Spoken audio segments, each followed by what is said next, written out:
नमस्कार मंडळी, लग्नानंतर होईलच प्रेम या मालिकेच्या पुढे येणाऱ्या भागामध्ये आपल्याला असं पाहायला मिळणार आहे की पार्थ काव्यासारखाच आता नंदिनी आणि जीवाच्या आयुष्यातही आनंद यावा यासाठी मानिनी त्यांना मुलाचा सल्ला देते. मानिनी म्हणते की डॉक्टरांनी हे नाही सांगितलं की ती कधीच आई होऊ शकत नाही, तिचं आई होणं कठीण आहे, एवढंच बोललेत ना डॉक्टर. पण आपण चांगल्यातल्या चांगल्या डॉक्टरांना भेटूयात, त्यावर सोल्युशन काढूयात. पण तोपर्यंत तुम्ही आश्रमातून एक बाळही दत्तक घेऊ शकता, म्हणजे तुम्हालाही बाळ मिळेल आणि त्या बाळाला आईबापाचं प्रेम देखील मिळेल.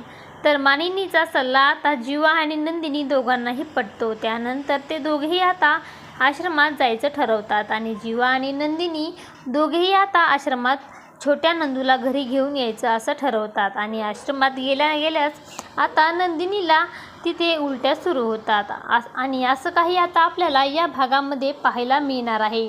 अशाच मालिकेचे नवनवीन अपडेट पाहण्यासाठी आपल्या चॅनलला लाईक करा, शेअर करा आणि सबस्क्राईब करायला विसरू नका. धन्यवाद.